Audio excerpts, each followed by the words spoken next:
Just wanted to welcome everyone from all over the world for joining this session, this virtual meetup and info session on regenerative agriculture here and now.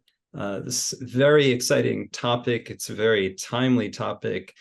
I would say it pertains to everyone on this planet. And then I will introduce our guest speakers of regenerative agriculture. I'll just share something so everyone knows that I'm not just making this up, just so we bring all of this together. The term regenerative was evidently coined by Robert Rodale from the Rodale Institute, and the Rodale Institute does a lot of research and development in the world of regenerative agriculture. I'm not going to read everything verbatim, but regenerative organic agriculture not only maintains resources, but improves them.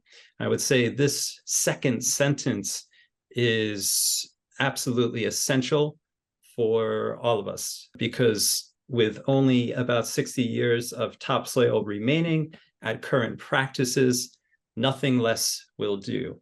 Now, what does that really mean? We're talking about soil contamination, unhealthy soil being stripped of its nutrients. Just think about what we're planting and what we're trying to sow, what we're trying to grow. If soil is just, if it's bad, if it's contaminated, you may be able to grow something, but stripped of all of its nutrients, it just won't grow because soil cannot produce anything. So that is really the challenge that all of us are faced with, especially those who are into farming. And there are a lot of socio-political complexities, industrial farming complex, everything that we could think about from all of the countries and places on this earth where we are from and where we currently dwell. Just read that real quickly by Robert Rodale. That's him pictured right here. It's a holistic approach to farming that encourages continuous innovation and improvement of environmental, social, and economic measures. I think I'll just stop there. And again, I just wanted to bring everybody into the mindset of regenerative agriculture. Really excited to have two of our guest speakers and panelists here today. We've got Jan Albert Blaauw, the chairman of Coöperatie Stadslandbouw Oosterwolde from Almere, Netherlands. Jan Albert, thank you very much for joining. And we also have Bob Rabbit from Rabbit Farms. Bob is the owner, co-founder of Rabbit Farms, independent farmer based out of Western Michigan in the United States. Oh, hello, Bob. Thank you for joining. What prompted you to start your farm? What was the motivation? What was the epiphany? That moment you're like, you know what? This is what I'm going to do, and this is why I'm going to do it. I'll try to be brief here, but I've got a couple things I wanted to briefly show as I kind of talk through that in terms of where and why I really wanted to get started here. I think there's a couple of things that I think about when I think about farming and where I've begun here. Hopefully everybody can see my screen here and really just kind of introduce the why, right? And I think that's what you're getting at here, Shawn. There's a couple things that we think about, in terms of where I'm at. One of the things to understand is I hesitate to even call myself a farmer, understanding the implications of what that means. It's really, kind of a co-effort that I have going on with my normal day job, if you will, right? So I'm personally in the cybersecurity industry as a technical sales individual. But as I grew my family, which you can see a picture there in the upper left-hand corner, that's my family where we met. This is a little bit of a shout out to Jan Albert here. That's where we met a gentleman by the name of Dr. Jan Pol, who's a veterinary here in Western Michigan, kind of a personality and a celebrity, if you will, in the farming world. So anyways, really family is at the core of what the decisions that my wife and I made when we decided to get into this whole aspect of farming and trying to do so in a, call it, sustainable or regenerative way. Fundamentally, that's at the heart of what we were doing, is trying to raise a family that had a connection to food sources and understanding where food comes from, the level of effort it requires to actually produce food, and to do so in a way that is in cooperation with the environment that we're in. So there's a lot of other aspects that we get into as we think about hard work and the value of being able to work the land, if you will, that I think was really fundamental for me as well as a dad and a husband as well. And I think final point that I'll make here, I have to give a lot of credit to my wife that you see there in the with the purple hair and the colorful shirt, Jessica. She was really a huge instigator as it relates to that. And so when we moved out to our small property about 2.5 years ago, she was a big push there. And so as it relates to a lot of the day-to-day activities and the goals that we've had around owning property and developing it, not just for ourselves, but also for the community in the ability to produce things that we can resell and trade and do those type of things. She's been a huge blessing there. So I just have to give that shout out to Jessica. So hopefully that gives you a little bit of a picture physically of our farm here that you can see, but also the why. Appreciate that, the overview, and what again prompted you, or what was the motivation, that epiphany, that aha moment. And hats off to you and Jessica for doing this, trying to instill awareness, education through farming. Where does the food come from? When you ask that question, believe it or not, some people might say, yeah, the food comes from the supermarket. So it's good that on my side of the family, my mom comes from a farming background in Canada. And so growing up, even that was something that was important to us, and starting community gardens, right? Even in very urban areas that we were in, that was part of my DNA, if you will. So that was kind of baked in. And so when it came time for me, as a parent, and just seeing, to your point earlier, where we were going as kind of a society and sources of food and that type of things, maybe there's something I can do.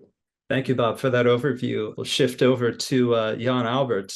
What is Coöperatie Stadslandbouw Oosterwolde, and how did you get this going? So we're taking it from private independent farmer to a co-op. Jan Albert.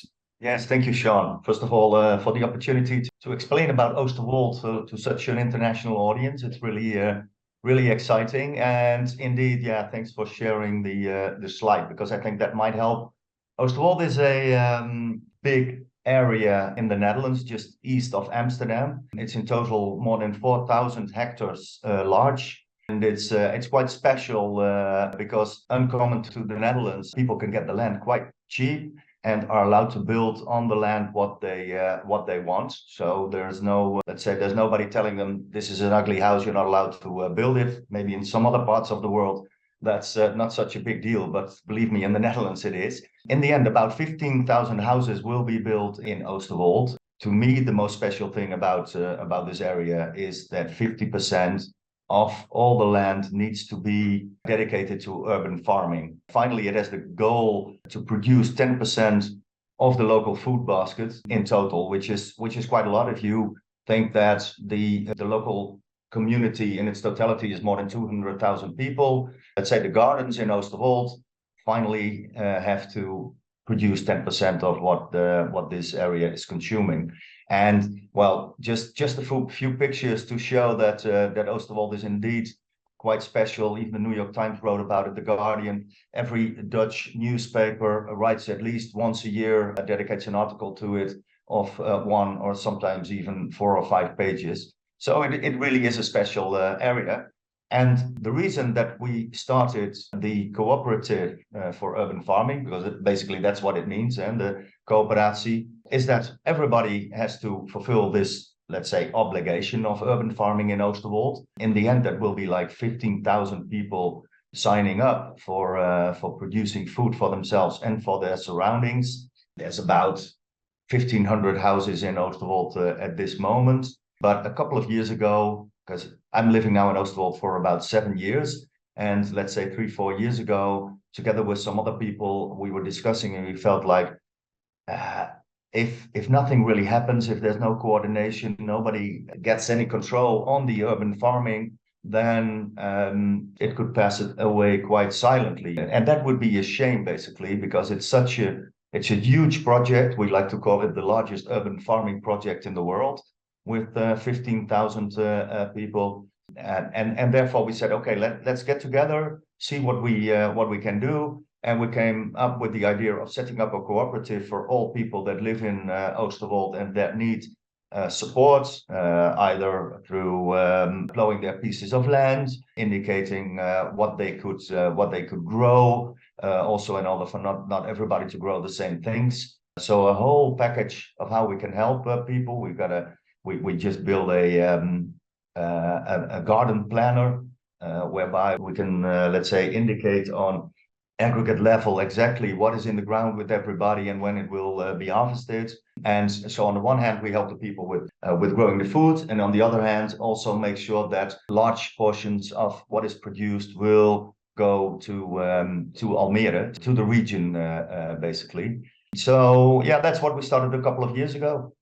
It's fascinating, all of this land, and like you said, mobilizing the community and bringing people together in Oosterwold and Almere to not only, again, promote awareness and the value of it, but I guess to simplify it, save the land, because you want to ensure that soil, again, getting back to the heart of the matter with regenerative agriculture, it starts with the soil. That's the essence of it all. So if we could think about plots of land wherever we live, we could think about development that may occur. Developers come in and they slap up, new buildings for whatever reasons. But when you have plots of land, and the essence of what we need is clean water and food, now we're starting to really talk about the life cycle, bringing it back all the way to the health of the soil and ensuring that the food that is grown has the proper nutrients. Because now what I ingest and what I eat, we could start thinking about other factors that go into that. It may cause adverse effects for me as a human. And now we're starting to talk about health and well-being. Then we start talking about the entire life cycle of food origins, the origin of the food, nutrition, how do I feel, and then doctors, so on and so forth. So we're mitigating a lot of potential risks from a health perspective as well. To both of your points, and credit Bob and Jan Albert, again, just to see where you're both coming from on this journey of regenerative agriculture. With that said, what are some of the biggest challenges that you've seen as you've been embarking upon this journey? Certainly you alluded to it, there's a lot of capacity management and planning that goes into this for the land, but then also crop rotation, ensuring that you're getting the right amount of precipitation, ensuring that you've got soil as healthy as possible. So if you want to maybe expand upon that, Jan Albert, that would be, I think, helpful. Well, it's a very good question. What are the biggest challenges? There's quite a few, to be honest.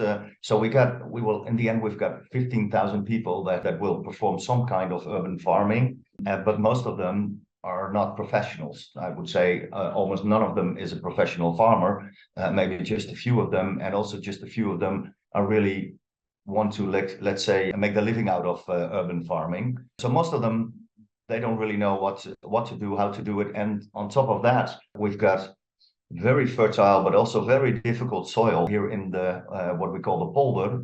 So this is basically a previous sea. It's really hard clay, which is very dense and very, very difficult to farm on. So we have to get, let's say, the hobby farmers here in Oosterwold to really start working in that difficult situation. So they really need the help with that. And then, as you were rightly saying, Shawn, in a regenerative way. And so we really want to make sure that the soil is being treated in the right manner. So within our cooperative, there's a lot of freedom, but there's a few rules as well. And one of them is not to use any fertilizers, and the other is not to use any herbicides. So that doesn't make it easier for anybody joining the cooperative, but we think that it's absolutely necessary in order to create this, let's say, the healthy soil also for future generations, and also in order to produce the food that is healthy both for the people living here in Oosterwold, but also when we sell it to people outside of Oosterwold, like on the market in Almere, for example. So that's one of the challenges. I could go on for quite some time. Yeah, maybe I'll leave it to this for now, and then later on we can also discuss about some other activities that we're doing, like in the whole short food chain. But I'll come back on that later on. There is a lot to unpackage and unravel and then reassemble when we talk about regenerative agricultures. And, Bob, from your perspective, what are some of the challenges that you and Jessica are seeing day to day and then planning? Sure. And plus you have other, responsibilities. So. Right. We have day job. I have a day job too, right? So that, Right. that's kind of an aspect as well. So yeah, I think there's a couple things that I could just concur with Jan Albert on as it relates to someone just getting into this, if you will, whether it's a small garden in your backyard or something a little bit more significant. There's challenges of knowledge, right? Which is a big aspect of, just wanting to do something doesn't mean you know what to do and how to do it. That's an aspect.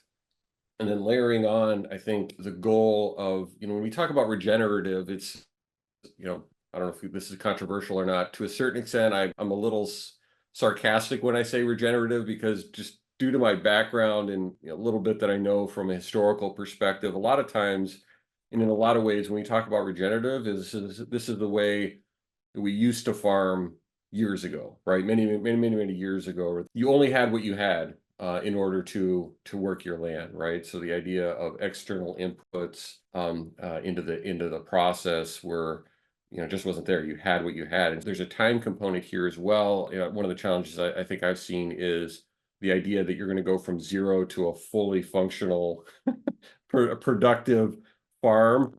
There's a mindset there that has to be reset as well. This is not an overnight, hey, in one season, I'm going to have everything figured out. You have to think of this in terms of a long-term commitment as well. And so I think that's another one of the, I don't know if you call it a challenge per se. It's just something to be awake about, if you will, when getting into this, right? Layering on top of the concept of regenerative, which is, minimizing or not utilizing, artificial, mechanisms for replenishing the soil. That adds another layer from the time factor as well, right? Because it takes a little bit longer typically as we think about that. Time is another factor, I think, when we think about challenge that I think about quite a bit as well. And the knowledge base that can't be underestimated, right? You're coming in and really understanding how and where and when to plant. If we're talking about produce, it is another big aspect as well, and learning that, hey, if we're not going to use pesticides or herbicides, then you got to think about how do we mitigate pests from a produce perspective. And you get into things like complementary planting and getting certain plant types that bugs hate. So how do you incorporate that in, right, and go through that? So it adds complexity, it adds time to the equation as well. You have to think a little bit more holistically, and you have to think on a longer timeline. That whole aspect of regenerative is you have to give the land time as well to improve, depending on your soil conditions, right? So to Jan Albert's point, if you're in an area where the soil is poor for whatever reason, maybe it has nothing to do with poor farming practices previously. It could just be you're in a bowl of clay. It's hard to grow things in hard clay. You have to work that soil, and it takes time for natural systems and natural processes to improve that. Thank you, Bob, for that.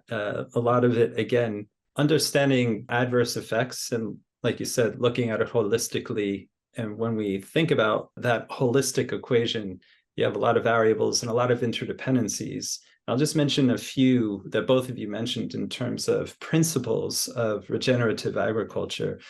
Minimizing soil disruption, which is challenging.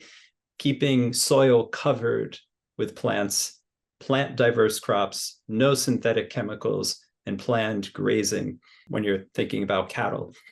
I don't think there is a one standard that says, hey, we've got 5 principles of regenerative agriculture, we've got 6 principles of regenerative agriculture. But there is a global consensus that agrees on, let's just say, 5 principles, and then taking those principles and applying different techniques and methodologies to how you're participating in this regeneration of the earth and farming and agriculture. With that said, I'll just go on to the next topic and thought, you both talked about planning and capacity, but in terms of what's been working really well for you, and or major advancements that you're seeing in the world of regenerative agriculture. I think we'd be interested in hearing about that.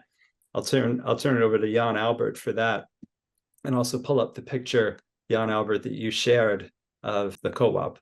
The heavy clay that we are working on right now, and most of the people are just starting, say, with their gardens for the first year or the first 2 years. And even though we kind of prefer no dig as much as possible, it's really hard to keep that up for the first, let's say, couple of years in order to get the soil workable with this heavy sea clay that we're working on. We don't really prescribe like exactly how our members have to treat the soil, apart from the aspects that I mentioned earlier on. We do try to help them with advice, and not just advice from us, but we also want them. It needs to become a community, so people need to learn from each other. So if somebody has good experience with, anti-weed fabrics, for example, or some people here are working with cotton and then compost on top of it, techniques like that. Apparently that works quite good as well. So we really want to give the freedom to our members to do the things that suits best to them. But the principle always has to be that anything you do needs to improve the soil for the longer term. So that's how we kind of try to work within the cooperative. The picture that you see right now is a nice example. I'll just explain it. What we're doing now is that we're in the process of setting up a center for urban farming in Oosterwold. So we got a plot of land from the municipality of about 5,000 square meters, and we will raise 2 buildings on this plot of land. One of them will, let's say, be the distribution center, so we can really collect all the produce from our members and from others that also have excess production. Collect that, wash it, cut it, package it, and then distribute it from the distribution center, from the food hub, what we call. You can see some greenhouses next to it where we will grow up the first plants that will be used by our members. The other plots of land will be kind of a showcase for urban farming, not just for the people in Oosterwold, but also basically for people in the Netherlands. And then you see the white barn, which is basically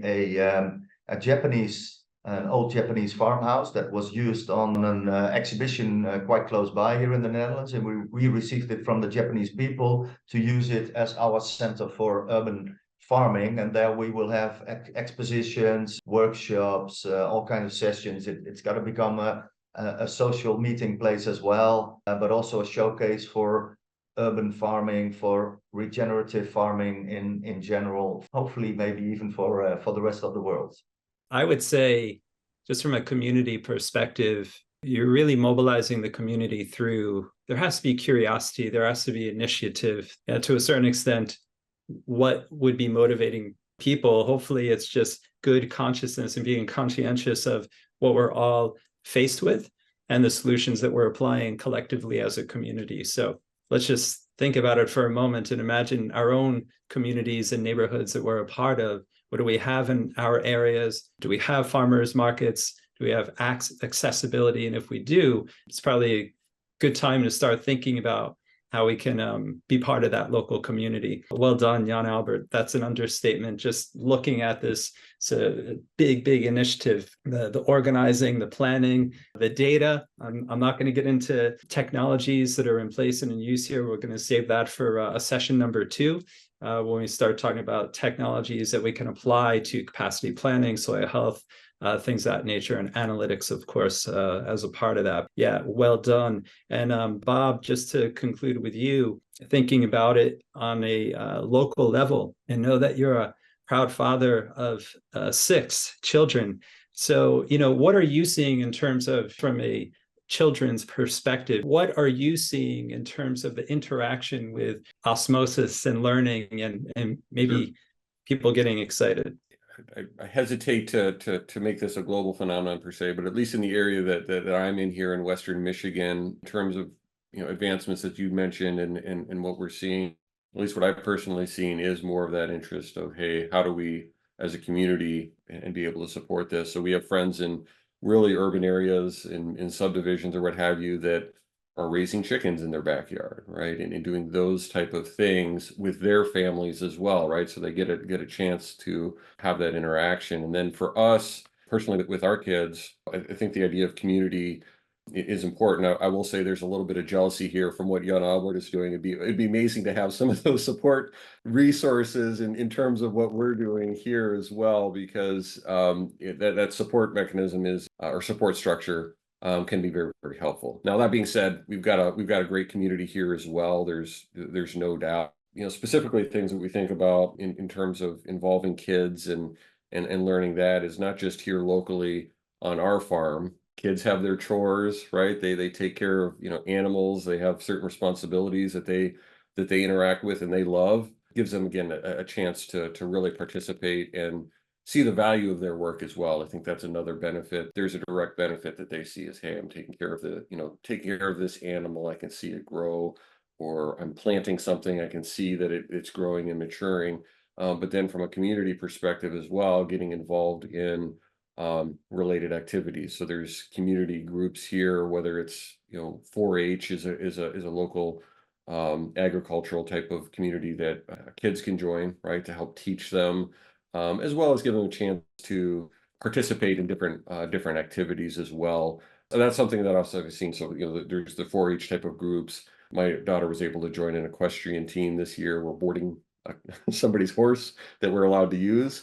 And so again, really having that connection and seeing the interest levels. We think about kids in their future, which is something obviously I think a lot about, and the options that maybe historically or in the past 30, 40, 50 years that we typically see kids being pushed towards versus providing more options. Really specifically thinking about that for my oldest daughter, who I'll call out, is as part of this effort that we've had here on this farm, is she's got a passion that's been pretty consistent. It hasn't really changed around animal husbandry and becoming a vet. She's 15. It's been pretty consistent. She loves that. Her idol right now is Dr. Pol. That's like her favorite person. So she doesn't have a lot of celebrity idols. Her celebrity idol is a big animal vet, and that's what she loves. And so that's something that she can see as a potential vocational path as well. I appreciate as I think about how do we guide the next generation into areas of interest of vocation. It's another additional path outside of what we would typically think of as well. I know as parents, we all think about, well, we want our kids to be prosperous, if you will, right? And able to take care of their families. And well, that means you have to go in this particular path. And there's more than one path. That's been one of the benefits that I've seen here as well, is kind of expanding the mind of opportunity. I have loved both of your perspectives on this and the awareness and education that you've been bestowing upon all of us. We will open it up now, open forum discussion. You're welcome to ask any questions, share your perspectives, solutions, things that have been working maybe in your community. The floor is everyone's. There's Bernadette. Hello, Bernadette. Good day to you. Hi, Shawn. Nice to see you, and really great hearing from all three of you, really. But I just had an example that's happening here that's also addressing another big concern. So I live in New Brunswick, Canada, which is on the border of Maine. We had a gentleman that just won Kubota Canada and the Canadian Hockey League put together this competition. They were donating $35,000 to a charity of choice. And the gentleman that won is the one that I wanted to talk about today. And he just won yesterday. So it's just timing is incredible. But he built a community to address homelessness.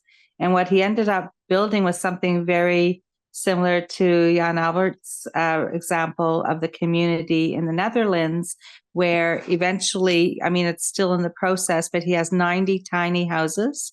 They're all solar equipped, so they are all on renewable source of energy, and they are building a community garden that they will contribute, like a food forest almost, and they will also be providing, their own food sources and providing employment and all those things. But I just thought it was quite interesting that sometimes we're looking at solving a problem or, like regenerative agriculture, and we end up with solving another social issue as well. So I just wanted to address that.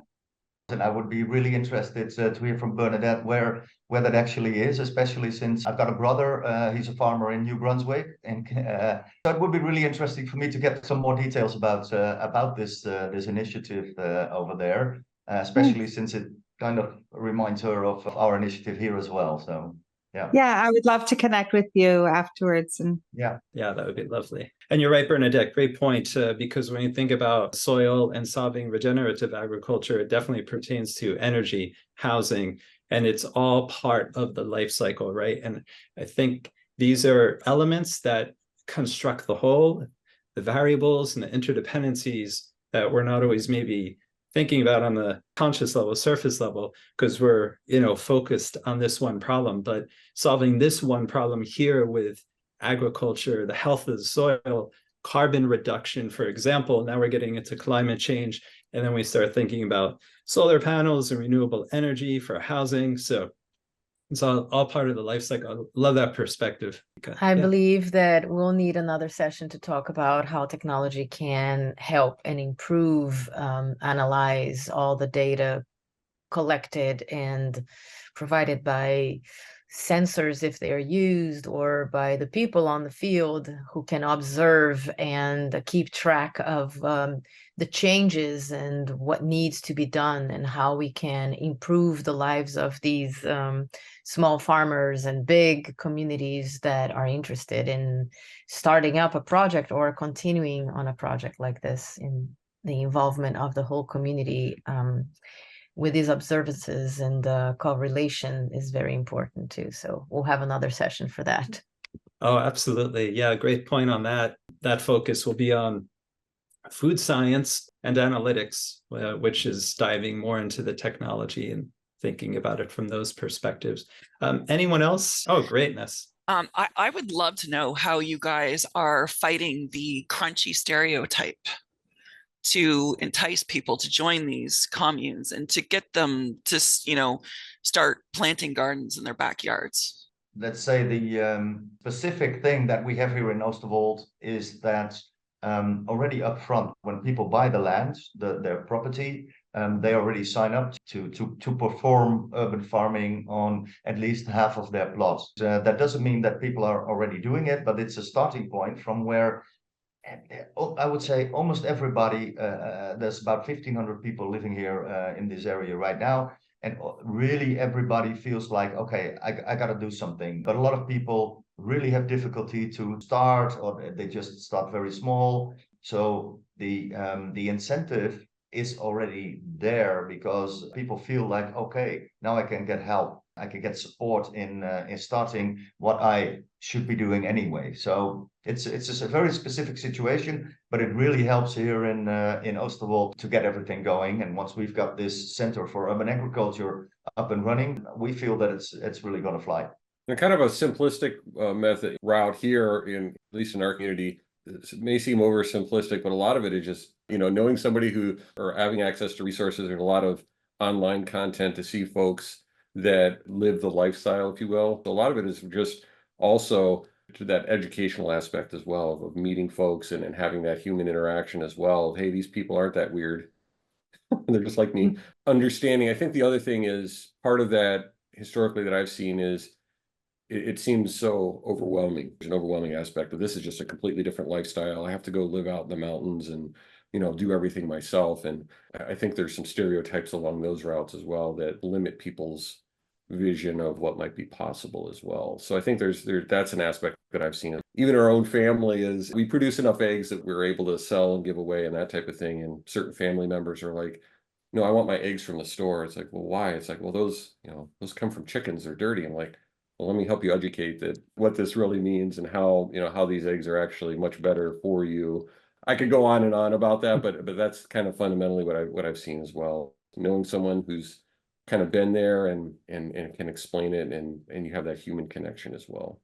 I would say, just from my perspective, right? It's not only with regenerative agriculture and incentivizing to plant and to get involved with the community. There are other aspects and areas, just from what I've seen from observation, is make it fun. When people are having fun while they're doing it, just naturally you're going to say, wow, I had a fun day out, or took 2-3 hours and went with mom or dad or my aunt or uncle, and they took me around, and I just had a lot of fun interacting with the kids. I had a lot of fun, whatever. And I'm speaking to parents here directly who have children and who are fostering that and cultivating that, right? So I think we all have kids in our families, whether you're an aunt, uncle, cousin, it doesn't matter, or mother, father, grandparents, right?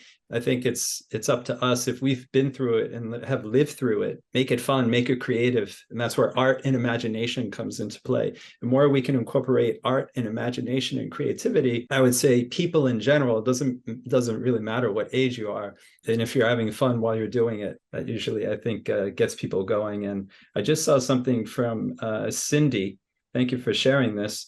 In Netherlands, they have a day, and it's called tile flipping, or tegel wippen, when you take out one tile in your garden in front of your house and plant a flower. I think that's interesting. And Bob, I think to your point, it's the little things that really just kickstart it, right? It's like anything in life. You don't have to go all the way in right at the beginning. Just start somewhere, plant some herbs, right? I mean, just have a flower box, right? I mean, there's things that you can do there that help you kind of start understanding. It doesn't have to be an overwhelming, life-changing event day one. Right.